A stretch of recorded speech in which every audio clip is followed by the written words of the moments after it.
We interrupt this program to take you to the NBC newsroom. From the NBC newsroom in New York, the Japanese have attacked the Pearl Harbor, Hawaii, from the air. I started to walk back to the quarter, then I started to hurry back. I was just about 10 yards away from the quarterdeck when there was an explosion on our ship.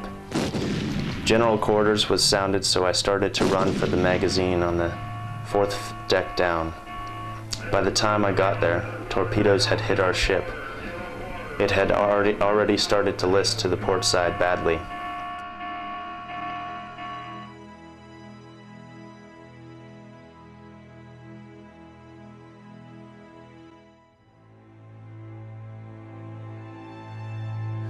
I was hit with an enemy grenade. I saw it when it hit, and I jumped in this ditch, but my leg didn't get in time.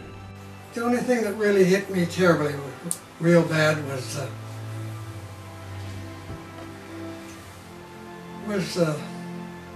young guys, 18, 19 years old.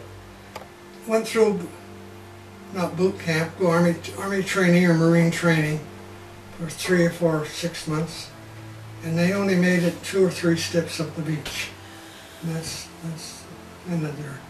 I mean, all that training and they only made 3 or 4 steps. That was no good. That hurt me more than anything.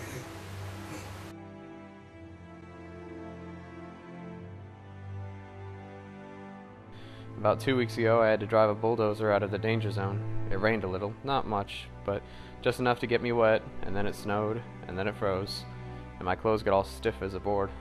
It was the coldest night I've ever spent in my life. I started out with this bulldozer about 6 in the evening and didn't stop until 3 in the morning.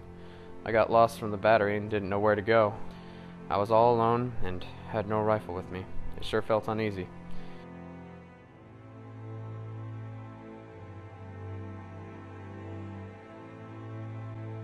And we sat at the kitchen table, and my brother opened the telegram, and I looked over his shoulder.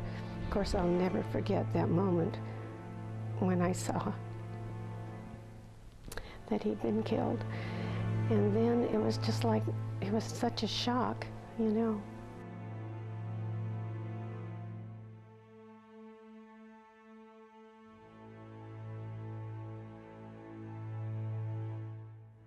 You know, wartime, you don't get choices, I'm told. You know, you do what you're told to do.